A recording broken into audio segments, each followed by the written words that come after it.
아침에 시작을 알리는 글로벌 주식 라이브 월스트리트 모닝 브리핑 3월 29일 금요일 방송 시작하겠습니다. 여러분 안녕하세요. 저는 여도은입니다. 자, 오늘 유독 인사해 주시는 분들이 많네요. 예, 좋은 아침 하면서 다들 이렇게 빨리 일어나셔서 외쳐주시다니. 사실 제가 어제 악몽을 꿨어요. 무슨 악몽이냐면 아침에 오프닝을 하는데 아침에 시작을 알리는 글로벌 주식 라이브를 안 하고 막 부랴부랴 와가지고 여러분 안녕하세요. 여도은입니다. 월스트리트 모닝 브리핑 막 이러면서 엄청나게 방송 오프닝부터 좀 절거하는 그런 악몽을 꿨는데 왜 그런 악몽을 꿨는지 모르겠고요. 예. 새벽 방송 하는 사람들은 이런 게 좀 있습니다. 좀 방송에 늦고 뭔가 이제 사고가 나고 이런 악몽을 종종 꾸는데 예, 제 밤사이가 그랬습니다. 여러분의 밤사이는 어떻게 안녕하셨습니까? 예, 뉴욕 증시는 안녕했던 것 같긴 한데 대형주들이 약간 부진하니까 또 이전에 연말에 그랬던 것처럼 한쪽이 좀 쉬면 다른 쪽이 올라가서 예, 다우와 S&P 500은 또 사상 최고치를 경신하는 흐름이 나타났습니다. S&P 500 지수가 1분기에만 여러분 얼마나 올랐는지 아십니까? 무려 10%. 예, 나의 자산이 10% S&P 500에만 그냥 냅뒀어도 10%는 불어났다라는 겁니다.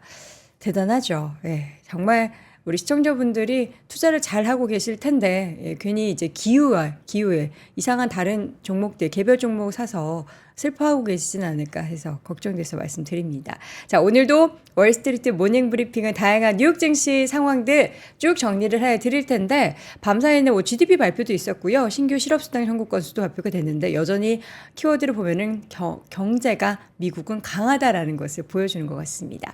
월가의 뉴스레터를 통해서 저러 오늘 전에 월가 뉴스레터를 통해서 확인을 해보도록 하겠고요. YMG 박종훈 팀장과 오늘도 함께합니다. 자, 그리고 글로벌 인터뷰는 오늘도 금요일입니다. 어김없이 연세대학교 국제학대학원의 이남우 교수를 모셔서 다양한 이야기들 나눠보도록 하겠고요. 오늘도 영어 시험이 있으니까 여러분 기대해 주시기 바랍니다. 자, 월가 뉴스레터 YMG 박종훈 팀장 함께합니다. 어서 오십시오. 네, 안녕하세요. 우리 오늘 꼭 맞춘 것처럼.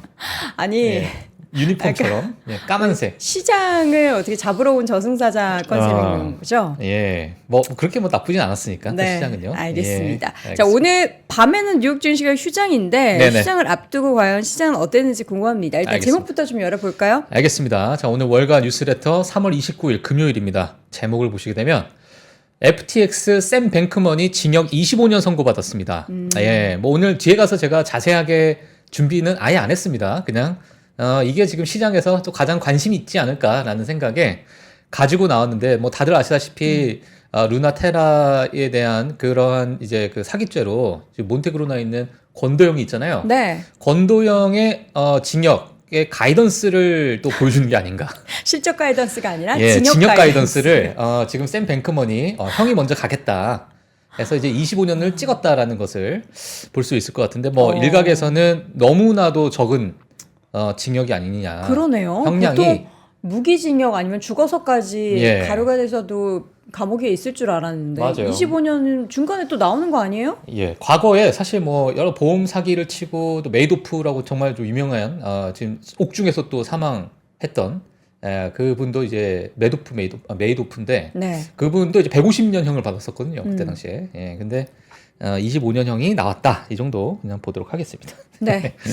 눈빛이 마음에 안 예사롭지 들어요. 않죠? 예, 예. 관상과 눈빛은 예, 과학이다라는 이야기를 하잖아요. 예, 마음에 안 들어요. 그리고 징역 25년도 마음에 안 들어요. 예, 이 그렇습니다. 재판부가 잘못된 선택을 한 게 아닌가라는 그런 왜냐면 생각이 정말 듭니다. 이 사기죄 하나 때문에 피해가 어마어마하거든요. 그러니까요. 예, 그리고 정말 이 경제적인 살인도 정말 살인이거든요. 그럼요. 죽을 때까지. 아니, 예. 돈이 예. 목숨처럼 중하잖아요. 그렇죠. 우리가 예. 목숨을 걸고 돈을 벌고 있잖아요. 지금 우리 새벽에 이렇게 오는 것도 그렇죠. 우리의 목숨 그러니까 제 어깨에 지금 예, 로이가 이렇게 있고. 곰 한 마리씩 로이 한 예. 마리, 로이 한 마리가 아니라 로이 한 명, 곰 예. 한 마리. 자, 25년, 250년 받았으면 좋겠습니다. 그렇습니다. 자, 바로 넘어가도록 하죠. 헤드라인 하나씩 볼까요? 네, 헤드라인입니다. 애플이 2013년 10월 이후로 처음으로 지수를 못 이겼다라는 그러한 데이터가 있어서 가지고 나왔고요. 자, 뒤에 가서 보도록 하겠습니다. 네. 그리고 홈디포입니다. 홈디포에서 역대급 합격 인수 소식이 나와서 이 소식을 제가 다뤘고요. 그리고 또 애플 관련된 뉴스인데요. 최근에 애플 관련된 뉴스가 이것저것 좀 나오고 있습니다. 물론 우려스러운 뉴스가 나오고 있고 또는 기대되는 뉴스도 나오고 있는 상황인데 그러한 애플 관련 이슈가 너무 많다 보니까 제가 뉴스랑 이슈들을 한꺼번에 좀 정리를 해드렸습니다. 그래서 같이 보시면 좋을 것 같고요.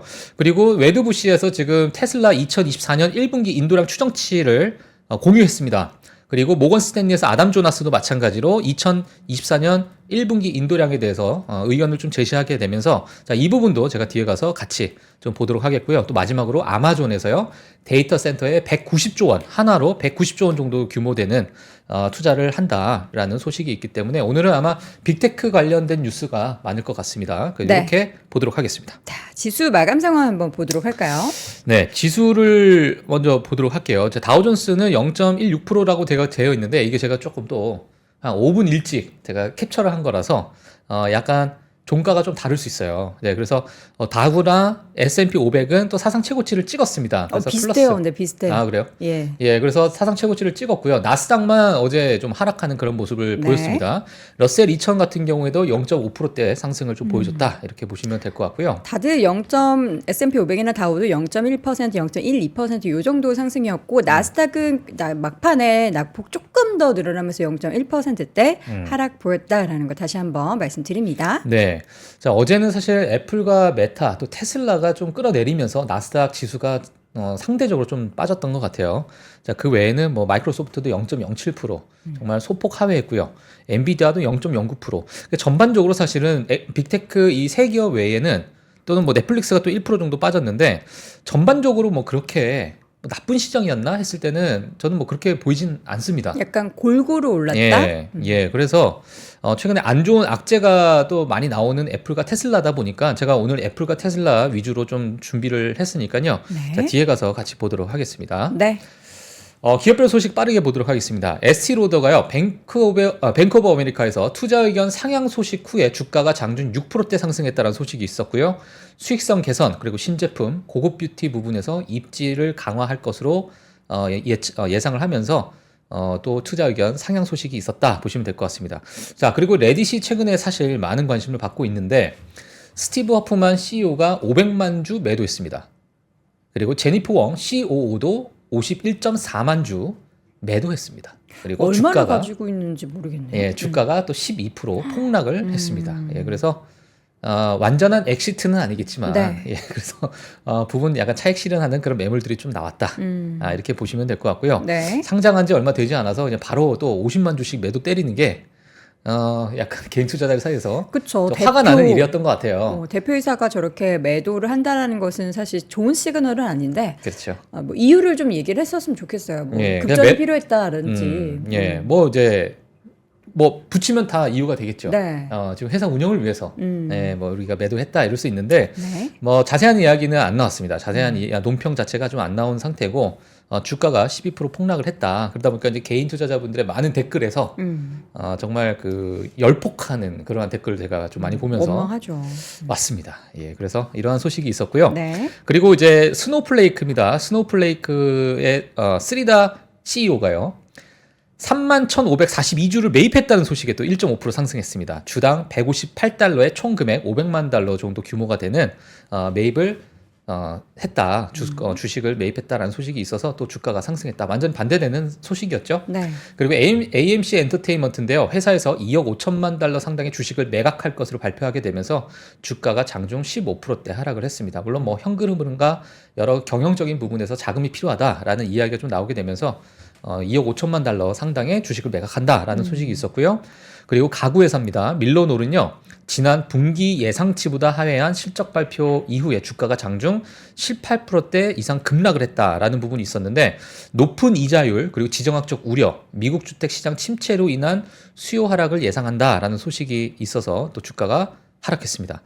그리고 마지막으로 보험회사입니다. 올스테이트 아마 다들 아실 거라고 생각이 드는데 HSBC에서 투자 의견 상향 소식에 주가가 2%대 상승을 했고요. 네. 뛰어난 관리 능력 그리고 조금은 상대적으로 덜 제한적인 내부 환경에서 긍정적인 평가가 있었다. 자, 이런 소식이 있었습니다. 가구 업체들도 약간 브랜드마다 다른가 봐요. 이제 저 밀러놀이 뭐 어느 정도 급인지 모르겠는데 네. RH라고 로얄로트 같은 경우에는 네. 앞으로에 대한 수요가 또 증가할 것이다라고 가이던스 제시하면서 주가가 급등을 지금 애프터마켓에서 또 본장에서 17% 급등을 하는데 이게 우리가 소비단에서도 그렇지만 진짜 가구나 이런 거 모든 소매 관련해서는 종목별로 좀 희비가 다르기 때문에 여러분들은 이 부분을 꼭 참조해 보셔서 네. 투자에 확인을 해보셨으면 좋겠고요. 네. 이어서 이제 오늘의 데이터 하나씩 좀 열어보도록 할 텐데 알겠습니다. 빅테크 기업들의 상승률 예. 비교 하나마나 그 두 종목 맞아요. 만 빼놓고 다 초록색이겠죠. 애플과 테슬라입니다. 예, 그래서 지금의 이러한 상황을 보여주게 하는 극명한 이유는 당연히 AI일 거로 보여지고요.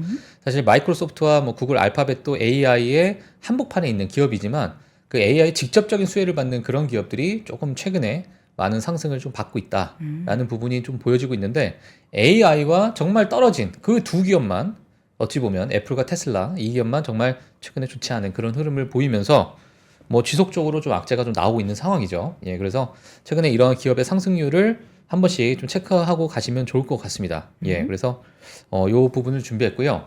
그리고 앞서서 말씀드린 것처럼 애플이 S&P 500 대비해 과도한 언더퍼폼을 보였습니다. 그래서 이 부분을 사실 시장에선 기회일까 또는 위기일까 이렇게 보시는 분들이 좀 있을 것 같아요. 그래서 뭐 과거에 애플 걱정은 연예인 걱정이다. 뭐 이런 이야기를 좀 많이 하셨는데 네. 2013년에서도 마찬가지로 S&P 500보다 하회하는, 자, 여기가 이제 빨간색이 S&P 500보다 많이 이제 하회했던 그런 부분이고 지금 현재 하락한 부분이 지금 빨간 선이에요. 그래서 과거와 비교했을 때 과거에는 2013년 10월 달쯤에 이러한 하락을 보여줬었구나 이렇게 볼 수 있는데 당연히 뭐 애플의 주가를 봤을 때는 하회를 찍고 다시 또 올라가는 그런 모습을 보였기 때문에 지금의 이 하락이 뭐 지속될 수 있고 이런 모멘텀이 이어질 수 있으나 앞으로 향후 다시 또 주가 회복할 수 있는 그러한 관점이 되지 않을까라고 보시는 분들도 있습니다. 예, 그렇기 때문에 자, 이 표가 찍었기 때문에 애플은 이제 끝났다. 이게 아니라 과거에 이러한 S&P 500 대비해서 어떠한 퍼포먼스를 보였는지의 어떤 그래프가 나오기 때문에요. 같이 이 부분 한번 참고하시면 좋을 것 같습니다. 2013년에 무슨 일이 있었나 저는 이제 궁금해서 지금 그냥 2013년 애플만 이렇게 검색을 해봤더니 이때 당시에 보니까 애플과 삼성전자의 특허 분쟁이 당시에 있었어요. 그래서 이제 국제무역위원회에서 특허 침해로 판단된 애플 제품의 미국 수입을 금지하는 어떻게 보면 좀 굉장히 큰 일이 발생을 해서 그때 뭐 주가가 그것 때문만 하락했는지 제가 이제 한 10년 전이라서 기억이 안 나서 여러분도 혹시 2013년에 다른 애플의 악재가 기억이 나시면 좀 올려주시면 좋을 것 같은데 지금 그 정도 급의 하락이 지금 나타난 건데 지금도 사실 2013년과 사실 상황이 그게 다르지 않아요. 반독점 관련한 그 규제로 인해서. 예, 이번에는 뉘앙스가 좀 다르죠, 사실. 네. 예, 그래서 많이 우려를 하고 있습니다. 예. 자, 뒤에 가서 제가 또 정리를 해드릴게요. 사고 싶어가지고.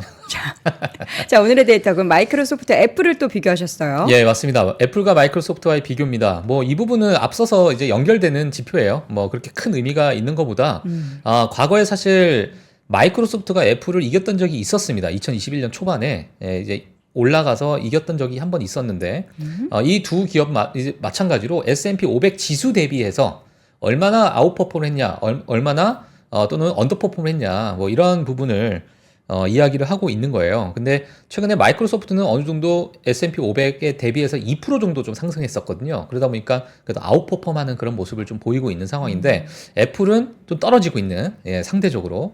그러다 보니까 이 두 기업 간의 격차가 과거 한 3, 4년 동안에 가장 큰 격차가 이제 났다. 그래서 마이크로소프트는 거의 시총 1위 굳히기로 들어가는 것이 아닌가.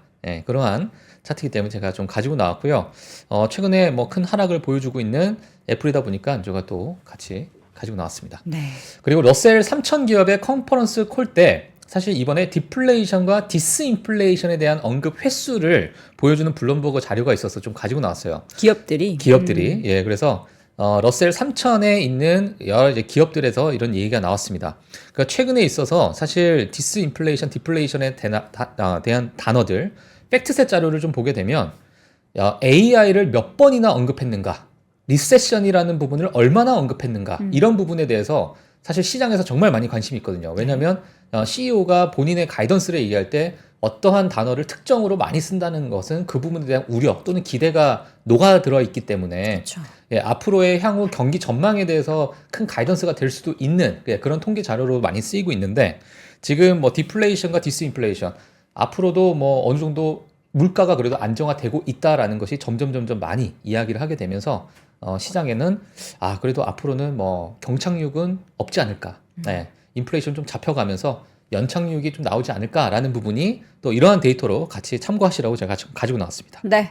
자, 오늘의 이슈 먼저 홈디포 소식을 가지고 오셨어요. 네, 자, 홈디포 뉴스인데요. 전문 유통업체 SRS 코퍼레이션입니다. SRS, 디스트리뷰터인데, SRS를 18.25 빌리언 달러에 인수한다라는 소식이 나와서 제가 좀 가지고 나왔습니다. 유통업계에도 인수합병이 지금 있군요. 예, 그래서 이 회사 같은 경우에 사실 뭐 비슷한 맥락을 가지고 있는 홈디포와 비슷한 맥락을 가지고 있는 기업이에요. 이번 인수가 이제 홈디포 역사상 가장 최대 규모다라고 보시면 될 것 같고요. 네. 사실 홈디포를 뭐 미국에 계신 분들 많이 아실 거라고 생각이 드는데 이 매출의 절반이 전문가들에게 발생이 되고요. 나머지 절반이 DIY. 예, 그러니까 이제 소비자들이 직접 사서 집에서 이렇게 조립하시는 분들 그런 부분에 있어서 매출이 이제 나머지 절반이 좀 발생이 되는데 네. 이번에 인수하는 부분은 전문가들을 위한 그러한 인수다 이렇게 보시면 될 것 같습니다.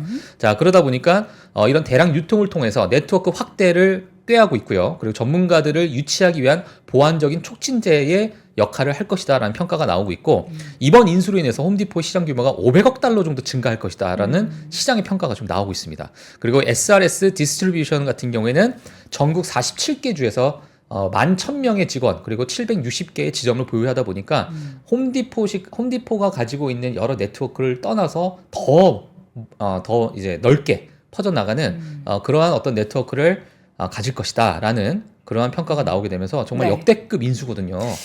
예, 그래서 하나로 보게 되면 약 한 24조 원 정도가 넘는 그러한 인수 금액이다 보니까 네. 시장에서 정말 큰 관심을 좀 가지고 있다 이렇게 보시면 될 것 그러니까 같습니다. 어떻게 보면 우리가 코로나 때 홈디포 이용 많이 해가지고 실적 많이 늘고 이런 소식 전해드렸는데 네. 집에서 뭐 가드닝하고 집 고치고 이런 이제 어떻게 보면 B2C에 국한했었던 부분들을 더 전문 영역을 펼친다라는 건 이제 기업들을 대상으로 한 매출이 거기는 훨씬 더 클 거 아니에요. 그렇죠. 그걸 좀 노리는 것 같네요. 맞습니다. 함께 예. 확인해 보시면 좋을 것 같습니다. 네. 자, 그리고 이제 어제 제가 또 말씀드렸던 뉴스입니다. 네. 예, 어제 말씀드렸던 뉴스인데 사실 어제 이제 수수료에 대해서 여기 논란이 많았습니다. 논란이 많았습니다. 네. 이게 뭐 미국까지 논란이 있었어요. 그래요? 미국까지 우리 박 팀장의 예, 이 소식이 전달됐다는. 그건 아니고요. 네. 예, 그래서 이 반독점 규제 결제 시스템까지 견든다 해서 어제 제가 뭐 수수료가 15%라고 제가 적었는데 그거 진짜 말도 안 되는 예, 수준이네. 저도 이제 적으면서 야, 이게 15%나 은행에다가 수수료를 매긴다고? 근데 제가 뭐 은행 입장이 아니다 보니까 예, 제가 이제 기사를 이제 그대로 제가 그냥 가지고 나왔어요. 네. 그래서 이제 뭐 어제 많은 분들께서 또 팩트체크해라. 저한테 이제 좀 열심히 해라. 왜 그러냐 이런 말씀 좀 해주셨는데 제가 이 MBC 기사를 가지고 나왔었어요. 어제 사실 위에 보시게 되면 MBC 뉴스에서 제가 네. 그대로 가지고 나왔습니다. 우리나라 문화방송 아니고 N입니다. N입니다. N. 예, 그래서 어제 날짜 그대로 제가 가지고 나왔는데 이 부분에서 기사를 좀 정정해야 되겠다 해서 네. 빠르게 제가 하도록 하겠습니다. 제가 어느 부분을 봤냐면 이 부분을 본 거예요. 애플페이에서 신용카드 거래에 대한 은행에 부과하는 수수료. 네. 그래서 이 부분에 보게 되면 charge banks up to 15% 이렇게 돼 있잖아요. 예, 그러니까 15%를 지금 찰징한다. 이것도 크레딧 카드 있어요? 트랜잭션. 예, 이렇게 되다 보니까 제가 어제 야, 이거 근데 15%라고 하니까 여기다가 제가 사실 뭐 물론 팩트 체크를 좀 해야 되는데 15%가 어떻게 해요, 맞아? 이거는? 애플에 전화하겠어요? 뭐 예. 어떻게 해요? 제가 그래서 이 기사를 보고 제가 어제 썼던 거기 때문에 제가 뭐 오늘 약간 변명 아닌 변명인데 제가 뇌피셜로 지금 이거를 작성을 하는 게 아닙니다. 그렇죠. 예, 그래서 MBC 기사가 예. 출처였는데 예. 이 기자분께서 이제 오타가 발생을 했던 거죠. 자, 그래서 이 부분을 혹시나 어제 좀 마음이 불편하셨던 분들이 있었다면 네. 제가 이 부분에 대해서 좀 실수를 했다.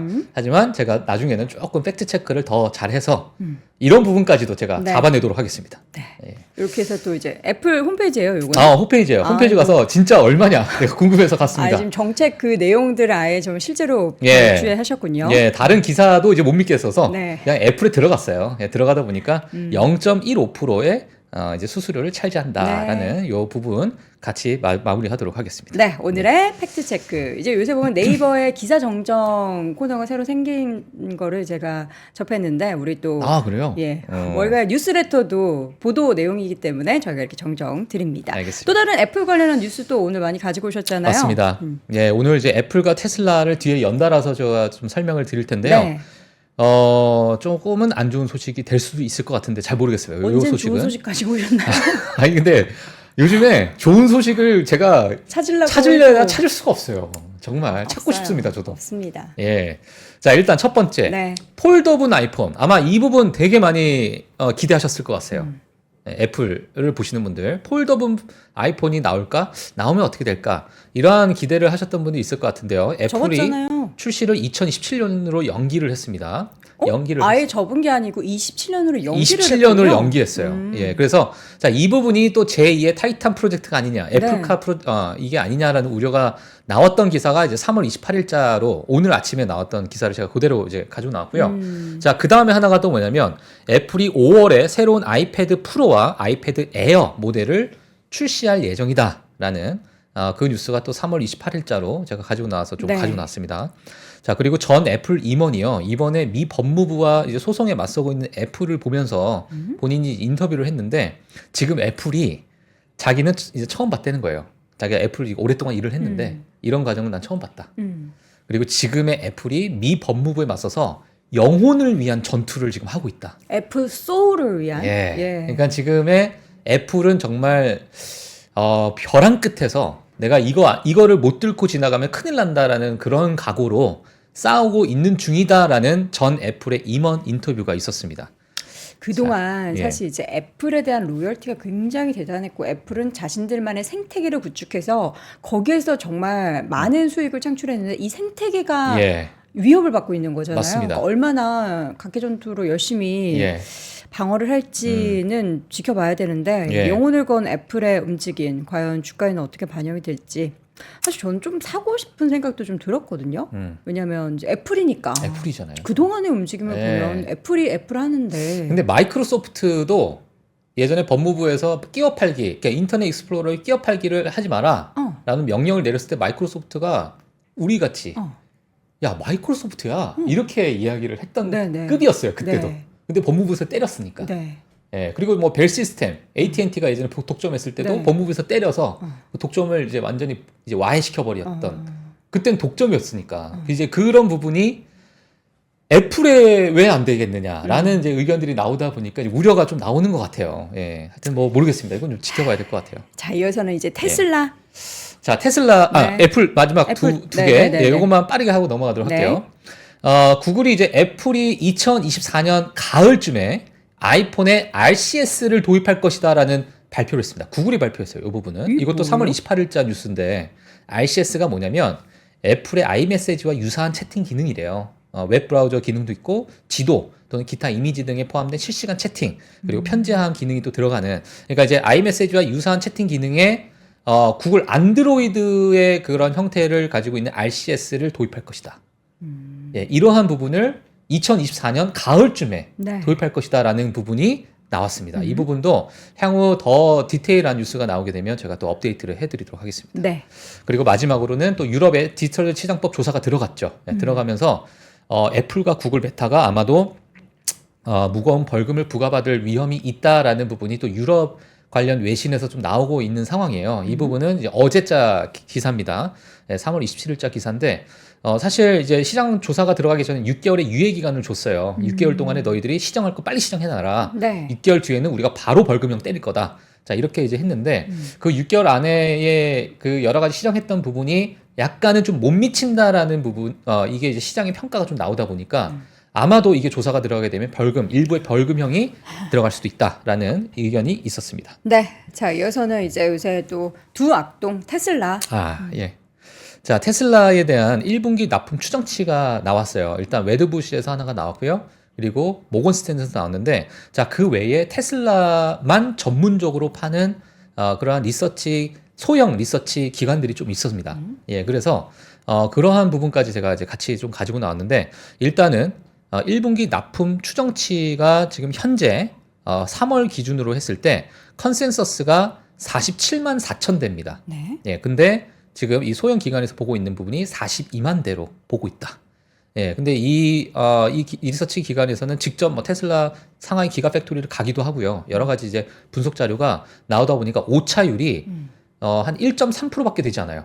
예, 본인들이 내고 있는 리서치의 어떤 결과값이 1.3% 정도의 오차율밖에 나오지 않기 때문에 이 부분에 대해서 시장에서 많은 관심을 좀 가지고 있는 상황인데, 네.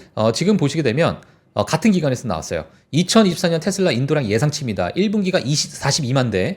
근데 2분기부터 예상하고 있는 부분이 47.8만 대고요. 3분기가 50.6만 대, 4분기가 53.6만 대로서 1분기가 가장 최악의 분기를 지낼 걸로 예상을 하고 있고, 차츰차츰 인도량이 늘 것이다. 이러다 보니까 2024년 토탈 19만 4천 대 정도의 인도량이 아마 기록될 것으로 예상을 한다.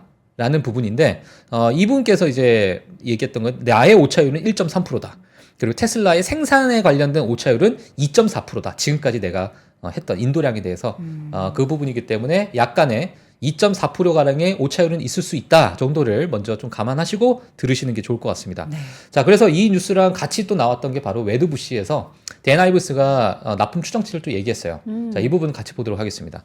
일단 댄 아이브스가 얘기하는 부분은 뭐냐면 42.5천 대에서 47.5천 대 정도를 47만 5천 대 정도를 납품 예상을 한다. 그러니까 이 범주 안에 우리는 예상한다라고 이야기 나왔는데, 앞에 보시게 되면 42만 대와 47만 대 사이 이 범주 안에 나올 것으로 예상한다라고 보는 거예요. 그렇죠. 예, 그래서 이렇게 보시면 될 것 같고, 테슬라가 이번 분기에 정말 퍼펙트 스톰이라는 표현을 썼습니다. 정말 완벽한 폭풍이라는 표현은 좀 그렇고, 정말 엄청난 폭풍이라고 제가 좀 의역을 한다면 정말 엄청난 폭풍을 겪었을 것이다.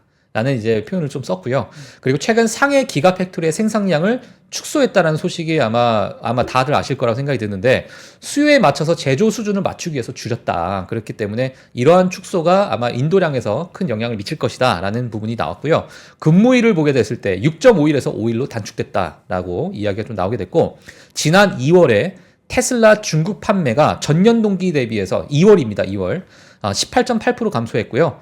판매량 자체는 6만 365대다. 이 정도 나오게 되면서 본인의 의견은 이렇게 얘기했어요. 나는 여전히 낙관적이지만 지금 상황에서 봤을 때는 그래도 좀 조심스럽다. 하지만 목표가를 약간의 하향 조정했습니다. 그렇죠. 목표가가 $300로 약간의 소폭 하향 조정을 하게 되면서 이러한 의견을 냈는데, 이러한 의견을 듣고 모건 스탠리의 아담 조나스가 또 같이 바로 또 의견을 냅니다.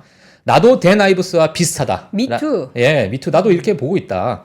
테슬라의 1분기 예상 인도량을 나는 기존 사실 46만 9,400대에서 42만 5,500대로 난 축소했다라고 완전히 줄였어요.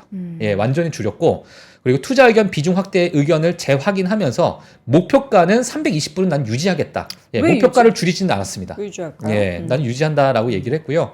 그리고 1분기 실적을 보완하기 위해서 이번 4월 달부터 가격을 인상하는 것으로 보여지고, 일부 비용 절감의 조치를 취할 것으로 나는 보여진다. 판매 대수 줄어드는 걸 상쇄하는 무언가 정책을 펼칠 것이다. 맞습니다. 네. 예, 그래서 이제 가격 인상에 대한 정책을 아마 이번 1분기를 보완하기 위한 그런 정책으로 보고 계시는 것 같아요. 그래서 이런 부분이 있었고, 네. 그리고 이제 사실 상해 기가팩토리에서는 댄 아이브스는 상해 기가팩토리를 줄이는 거에 대해서 약간은 조심스럽게 우려를 했는데, 아담 조나스는 오히려 네바다 기가팩토리에서 CATL과 협력 덕분에 회사 성장의 잠재력을 보고 있다라는 오히려 긍정적인 좀 멘트를 남기게 되면서, 네. 네바다 기가팩토리가 오히려 약간은 이러한 부분을 좀 상쇄시킬 수 있을 것으로 네. 좀 본다라는 의견이 좀 나왔습니다. 네. 자, 그래서 테슬라에 대해서 또 투자하셨던 분들은 이러한 의견을 같이 좀 보시면 좋을 것 같습니다. 네. 예. 마지막으로 간략하게 어떻게 뭘 볼까요? 아마존 볼까요? 볼까요? 네, 아마존. 자, 데이터 센터에 150빌리언 달러 투자한다라고 이야기가 나왔고요.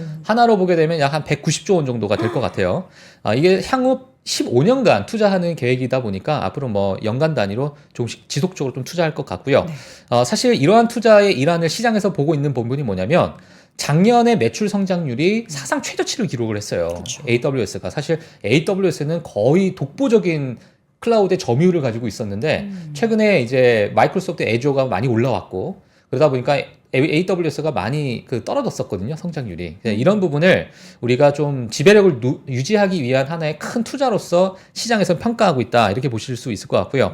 그리고 AWS 부사장 케빈 밀러가 이번에 인터뷰에서 고객 확보를 위해서 용량을 더 크게 확장하고 있다. 하지만 그 지역의 관건이 뭐냐? 데이터 센터는 정말 어마어마한 전략이 필요하고요. 그리고 열을 또 식히는 데서 또 그 부분에서 전력이 많이 필요한데 그 지역의 전력이 부족하답니다. 그래서 많은 유틸리티의 부담이 좀 가중이 된다. 전력량을 끌어오기 위한 그런 추가적인 투자가 또 있을 것 같다라는 시장의 평가가 좀 나오고 있는데, 자, 최근에 이제 뭐 여러 가지 뭐 이제 데이터 센터를 짓고 확장해 나가는 그러한 사진이 나와가지고 제가 가지고 나왔고요. 이게 지금 아마존의 데이터 센터입니다. 근데 이 부분을 충족시킬 수 있을 만한 전력이 좀 부족하다. 네. 이렇게 보시면 될 것 같습니다. 알겠습니다. 자, 이렇게 해서 오늘 월간 뉴스레터 아마존 소식까지 들어봤고요. 오늘 아마존 한 다음에 아마 하는 거 웃기네요. 오늘 밤에 휴장이라서 또 다음 주 월요일에는 그 휴장 사이에 있었던 또 다양한 인사이트 있는 내용들을 우리 YMG 박종훈 팀장님이 가지고 오실 거니까 여러분 기대해 주시고 기다려 주시기 바랍니다. 월간 뉴스레터 YMG 박종훈 팀장과 함께했습니다. 고맙습니다. 네, 고맙습니다.